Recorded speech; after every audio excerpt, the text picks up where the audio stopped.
آپ سن رہے ہیں بول کہانی R J Kash Khan and R J Nida کی آواز میں۔ بہت عرصہ پہلے کی بات ہے، کسی گاؤں میں ایک عورت رہتی تھی جس کا ایک بیٹا تھا۔ ایک دن اس عورت نے اپنے بیٹے کو کہا، بیٹا ذرا جا کر بازار سے روٹی لے آؤ۔ لڑکا پیسے لے کر بازار کو نکل پڑا۔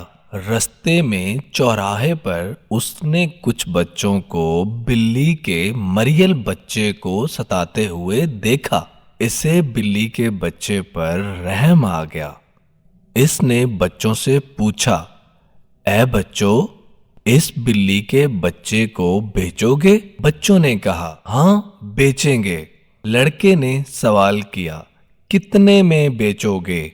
بچوں نے جواب دیا، جو چاہے دے دو۔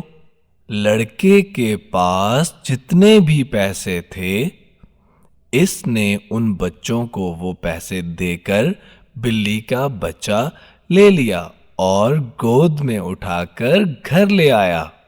ماں نے پوچھا، بیٹا لے آئے روٹی؟ روٹی تو نہیں لایا، بلی کے بچے کو لے آیا ہوں، لڑکے نے جواب دیا۔ ارے کیا کہہ رہے ہو بیٹے، یہ تم نے کیا کیا؟ ماں نے حیران اور اداس ہو کر پوچھا۔ لڑکے نے سارا حال ماں کو سنانے کے بعد کہا، ماں کوئی بات نہیں، ایک دن روٹی کھائے بغیر رہ لیں گے۔ دوسرے دن ماں نے لڑکے کو کچھ پیسے دے کر کہا، بیٹا کسائی کی دکان سے گوشت لے آؤ۔ رستے پر لڑکے نے کچھ لڑکوں کو کتے کے چھوٹے سے بچے کو پتھر مارتے ہوئے دیکھا۔ لڑکے کو اس بچے پر رحم آ گیا اور اس نے بچوں سے پوچھا، اے بچوں، کیا آپ اس بچے کو بیچو گے؟ بچوں نے جواب دیا، ہاں بیچیں گے۔ لڑکے نے کہا، کتنے میں بیچو گے؟ بچوں نے کہا، جو دے دو ہم لے لیں گے۔ لڑکے نے اپنے سارے پیسے ان کو دے کر کتے کے چھوٹے سے بچے کو ان سے لے لیا اور گھر واپس آ گیا۔ ماں نے پوچھا، بیٹا لے آئے گوشت؟ ماں ناراض نہ ہوں، آپ نے جو پیسے دیے تھے ان کو دے کر میں کتے کا ایک چھوٹا سا بچہ لے آیا ہوں۔ ماں نے اداس ہو کر کہا، ارے بیٹا ہم ٹھہرے غریب لوگ، میں نے جانے کتنی مشکلوں سے 2 پیسے کمائے تھے، تم ان سے یہ کتے کا چھوٹا سا بچہ لے آئے؟ بھلا یہ بچہ ہمارے کس کام کا؟ اور پھر اس کو کھلانے کے لیے ہمارے پاس کچھ بھی تو نہیں۔ لڑکے نے جواب دیا، ماں کوئی بات نہیں، ہم ایک دن گوشت کھائے بغیر رہ لیں گے۔ تیسرے دن ماں نے اپنے بیٹے کو کچھ پیسے دیے اور تیل لانے کو کہا۔ بیٹا سڑک پر جا رہا تھا کہ اس نے ایک چوہے کا بچہ دیکھا جس کو کچھ بچے تنگ کر رہے تھے۔ اس کو چوہے کے بچے پر رحم آ گیا۔ اس نے اپنے سارے پیسے دے کر چوہے کے بچے کو گھر لے آیا۔ ماں نے پوچھا، بیٹا تیل لے آئے؟ تو اس نے بتایا کہ کس طرح اس نے چوہے کے بچے کو خریدا۔ ماں بیٹے سے بہت پیار کرتی تھی، اس لیے اس بار بھی بیٹے کو برا بھلا نہ کہا، بس ایک ٹھنڈی سانس لے کر چپ ہو گئی۔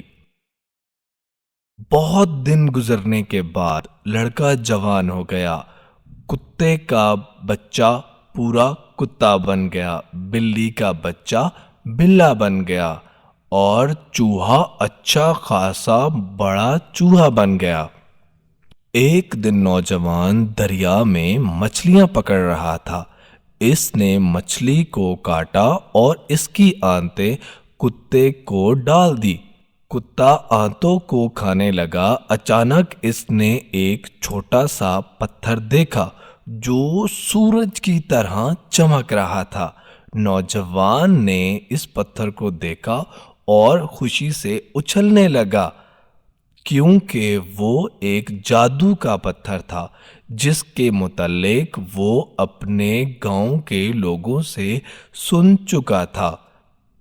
اس نے جادو کا پتھر اپنی ہتھیلی پر رکھا اور اسے کہا، اے جادو کے پتھر، مجھے کھانا کھلاؤ۔ یہ کہہ کر اس نے مڑ کر حیرت سے دیکھا تو اس کا منہ کھلے کا کھلا رہ گیا، بلکہ آنکھیں جھپکنے کا نام نہیں لے رہی تھی، کیونکہ اس کے دسترخوان کے اوپر اتنا لذیذ اور عمدہ کھانا تھا جو اس نے کبھی زندگی میں بھی نہیں دیکھا تھا۔ اس نے وہ کھانا پیٹ بھر کر کھا لیا اور گھر آ گیا اور جادو کے پتھر کی کہانی اپنی امی کو سنائی۔ ماں بہت خوش ہوئی۔ اس دن سے ماں اور بیٹا خوشی خوشی رہنے لگے۔ ایک دن نوجوان شہر گیا۔ وہاں جا کر اس نے ایک بہت ہی حسین لڑکی دیکھی۔ وہ گھر لوٹا اور اپنا ارادہ اپنی والدہ کو بتایا۔ تم بھی کیا باتیں کرتے ہو؟ تم یہ بھی نہیں جانتے کہ وہ لڑکی خود بادشاہ سلامت کی بیٹی ہے؟ نہ بابا، میں یہ پیغام لے کر بادشاہ کے پاس کبھی نہیں جاؤں گی۔ لیکن نوجوان اصرار کرتا رہا اور آخر کار ماں راضی ہو گئی۔ اس نے کہا، اچھی بات ہے، کہتے ہو تو چلی جاؤں گی، لیکن اتنا یاد رکھنا کہ بادشاہ کے محل سے آج تک کبھی کسی کو سکھ نہیں ملا۔ رات کے وقت ماں شاہی محل پہنچ گئی اور محل کے دروازے کے سامنے کی سڑک پر جھاڑو دے کر اس سڑک کو صاف کر دیا۔ صبح کو بادشاہ محل سے باہر نکلا تو دیکھ کر حیران رہا کہ یہ دروازے کے سامنے والی زمین کتنی صاف ستھری ہے۔ اگلے دن صبح پھر اس نے دیکھا تو یہی حال تھا۔ اس نے سوچا کہ آج دروازے پر پہرہ دار کھڑا کر دیے جائیں تاکہ پتہ چلایا جا سکے کہ یہ صفائی کون کرتا ہے۔ تیسرے دن صبح پہرے دار ایک عورت کو پکڑ کر بادشاہ کے پاس لے آیا۔ بادشاہ نے عورت سے پوچھا، بتاؤ تم روز میرے محل کے دروازے کے سامنے جھاڑو کیوں دیتی ہو؟ عورت نے کہا، میں ایک غریب بیوہ ہوں، میرا ایک بیٹا ہے، میں آپ کی بیٹی سے اس کی شادی کی خواہش لے کر آئی تھی، لیکن آپ کے پاس یوں چلے آنے کی مجھے جرت نہیں ہوئی، اور پھر آپ کے پہرے دار بھی تو آنے نہ دیتے۔ کسی غریب عورت کی یہ گستاخی بلا بادشاہ برداشت کیسے کرتا؟ اس نے غصے میں آ کے حکم دیا کہ عورت کو قتل کر دیا جائے، لیکن اس کے دائیں طرف کھڑے وزیر نے کہا، بادشاہ عالم، اس بیچاری عورت کو قتل کروانے کی کیا ضرورت؟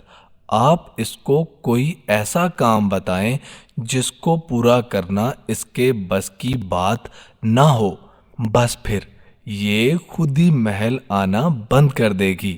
وزیر کی بات بادشاہ کو بہت پسند آئی۔ اس نے عورت سے کہا، جاؤ جا کر اپنے بیٹے سے کہنا کہ وہ میری بیٹی سے شادی کے لیے 40 اونٹوں پر سونا لے کر آئے۔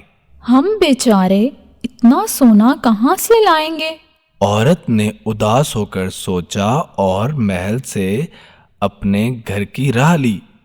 گھر لوٹ کر اس نے بادشاہ کی شرائط اپنے بیٹے کو بتائی۔ بیٹے نے ماں سے کہا، امی جان فکر نہ کیجیے۔ اس نے جادو کے پتھر کو اپنی ہتھیلی پر رکھا اور اس سے کہا، بس پھر کیا تھا کہ صبح ہوتے ہی غریب بیوہ کی جھونپڑی کے سامنے سونے سے لدے ہوئے 40 اونٹ دکھائی دیے۔ نوجوان نے ماں سے کہا، امی جان، آپ ان 40 اونٹوں کو بادشاہ کے پاس لے جائیں۔ ماں کو بڑا تعجب ہوا، لیکن وہ کچھ کہے بغیر 40 اونٹ لے کر بادشاہ کی خدمت میں حاضر ہوئی۔ بادشاہ کو بھی بہت تعجب ہوا، لیکن اس نے فوراً سے حکم دیا، اے عورت، جاؤ اپنے بیٹے سے کہو کہ دلہن کے لیے ایک محل بنوائے جو خالص سونے سے بنا ہو، تب ہی شادی بیاہ کی بات ہو سکتی ہے۔ ماں اور زیادہ پریشان ہو گئی اور گھر جا کے بادشاہ کی فرمائش اپنے بیٹے کو سنائی۔ نوجوان ماں کی باتیں چپ چاپ سنتا رہا اور پھر کہا، امی جان، آپ فکر نہ کیجیے، خالص سونے کا محل بھی بن جائے گا۔ صبح سویرے دریا کے کنارے ایک بہت بڑا عالی شان محل کھڑا ہوا تھا، جو سارے کا سارا خالص سونے سے تیار تھا۔ ایسا محل اس وقت تک کسی نے نہیں دیکھا تھا۔ ماں نے بادشاہ کے پاس جا کر کہا، بادشاہ عالم، لیجئے، محل تیار ہے، ذرا باہر چل کر اس کو دیکھیے تو۔ بادشاہ اپنے وزیروں کے ساتھ باہر آیا اور محل دیکھ کر ہکا بکا رہ گیا۔ اب تو ٹال مٹول کی اس کو کوئی صورت نظر نہیں آ رہی تھی۔ اس نے غریب نوجوان کے ساتھ اپنی بیٹی کی شادی کر دی۔ بادشاہ کے محل میں ایک چڑیل بھی رہتی تھی۔ اس نے راز معلوم کرنے کے لیے اس چڑیل کو عالی شان محل میں جانے کو کہا۔ وہ چڑیل شہزادی کا حال چال پوچھنے کے لیے اس کے پاس گئی اور ساری بات اس کو بتائی۔ بیوی نے شوہر سے بہت اصرار کیا کہ وہ اس کو بتائیں کہ یہ راتوں رات اتنا پیسہ اور یہ محل ان کے پاس کہاں سے آیا۔ نوجوان نے بیوی کو بتایا کہ میرے پاس جادو کا ایک پتھر ہے، جس کی مدد سے میں جو چاہوں حاصل کر سکتا ہوں۔ بیوی نے پوچھا، تم اس جادو کے پتھر کو کہاں رکھتے ہو؟ میں جادو کے پتھر کو اپنی زبان کے نیچے رکھتا ہوں، نوجوان نے بہت آرام سے کہا۔ اگلے ہی دن شہزادی نے یہ سب باتیں چڑیل کو بتا دیں۔ اسی روز رات کو نوجوان گہری نیند سو رہا تھا اور چڑیل نے آہستہ سے آ کر اس کے منہ سے وہ پتھر نکال کر بادشاہ سلامت کو پیش کر دیا۔ بادشاہ سلامت پتھر کو دیکھ کر بہت خوش ہوئے اور پتھر کو حکم دیا کہ شہزادی کے محل کو اس کے باغ میں منتقل کر دے اور اس غریب لڑکے کو دوبارہ غریب کر کے اس کی جھونپڑی میں ڈال دے۔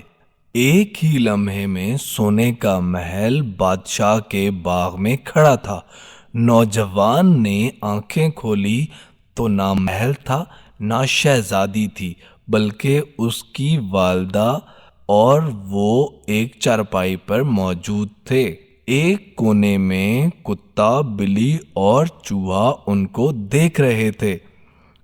لڑکا چلایا، ہائے میری قسمت، میں کہاں جاؤں، میرا سونے کا پتھر گم گیا۔ یہ کہہ کر وہ پھوٹ پھوٹ کر رونے لگا۔ بلی اور چوہا کو اس لڑکے پر بہت رحم آیا۔ اچانک کتا بھونک اٹھا اور بلی میاؤں میاؤں کرنے لگی۔ چوہا زور زور سے چیخنے لگا۔ وہ تینوں ایک ساتھ دوڑے اور نظروں سے اوجھل ہو گئے۔ تھوڑی ہی دیر کے بعد وہ بادشاہ کے محل کے پاس پہنچ گئے۔ محل بہت بڑا تھا، اس لیے انہوں نے محل میں سے سوراخ ڈھونڈنا شروع کر دیا۔ بہت محنت کرنے کے بعد سوراخ نہ ملا۔ چوہے کو ترکیب آئی کہ کیوں نہ سب سے پہلے چھوٹا سوراخ وہ کر دے۔ اس کے بعد بلی اور پھر کتا، ان تینوں نے ایسا ہی کیا اور تھوڑی دیر کے بعد ایک سوراخ نکالنے میں کامیاب ہو گئے۔ سب سے پہلے چوہا محل میں داخل ہوا، پھر بلی اور کتا باہر پہرہ داری پر کھڑا رہا۔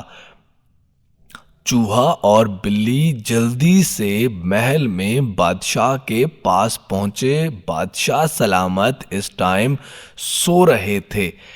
بلی نے اپنی دم کے ساتھ بادشاہ کے منہ پر سرسراہٹ کی، جس کی وجہ سے اس کو چھینک آئی اور پتھر بادشاہ کے منہ سے نیچے گر گیا۔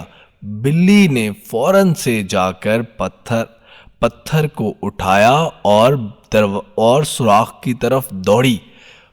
پیچھے پیچھے چوہا بھی بلی کے دوڑ رہا تھا۔ تھوڑی ہی دیر کے بعد وہ دونوں اپنے سوراخ پر پہنچے اور کتا ان کا انتظار کر رہا تھا۔ جیسے ہی وہ دونوں وہاں پر پہنچے، تینوں نے دوڑ لگا دی اور سیدھا اپنے مالک کے گھر جا پہنچے۔